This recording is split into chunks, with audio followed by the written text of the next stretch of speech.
Welcome to the Weekday Report for Thursday, December 5th. I'm Joe Potente. Here's a brief look at the news.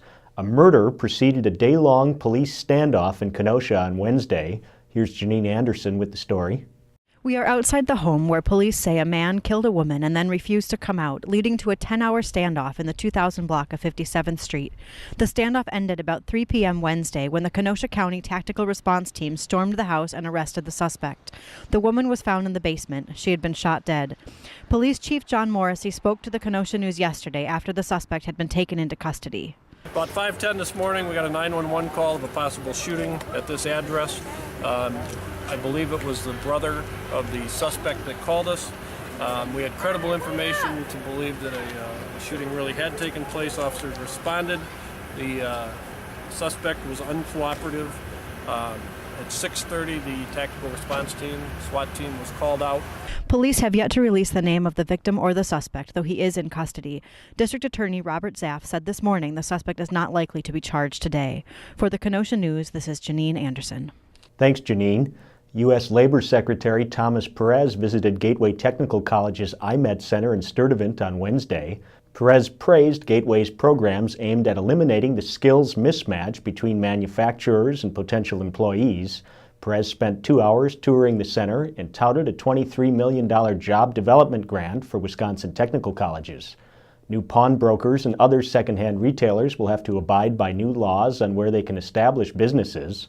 The City Council this week approved new rules dictating the location of such shops so they don't cluster in poorer neighborhoods.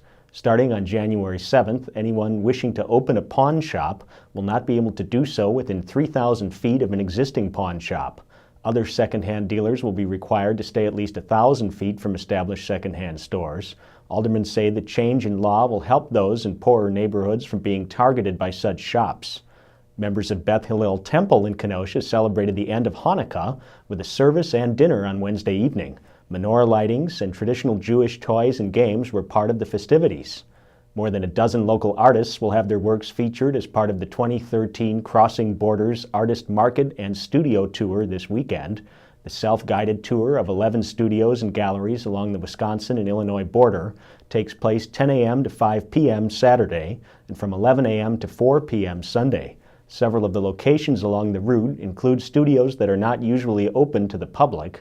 In Kenosha County, the Wilmot Artisan Market and Fox River Glass, both located near the intersection of Highways W and C in Wilmot, are part of the tour. A map of other locations is available at both of these stops. What's trending today?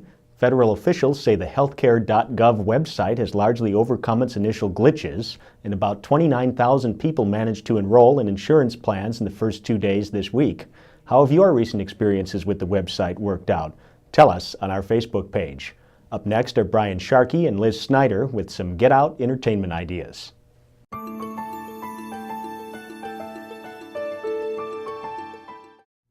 Hi, I'm Brian Sharkey. And I'm Liz Snyder with your entertainment news. This week there are holiday events happening all over. That's right. On Saturday, the Kenosha Public Museum is hosting its annual International Holiday Festival.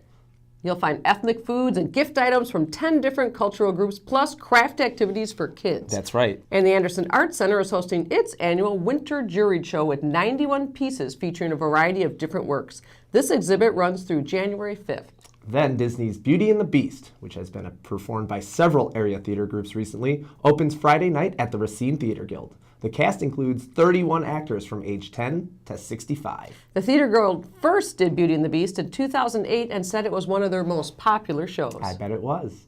The new movie opening this weekend is Out of the Furnace, a thriller starring Christian Bale. For all these stories and more, see Friday's Get Out Entertainment section. I'm Liz Snyder. I'm Brian Sharkey. Get out and have some fun. Thanks, Brian and Liz. Now here's a look at what we're working on today.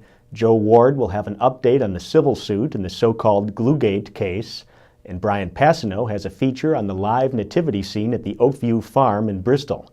Pick up a copy of the Kenosha News and check kenoshanews.com for all the details on these stories and more. I'm Joe Potente with the Weekday Report.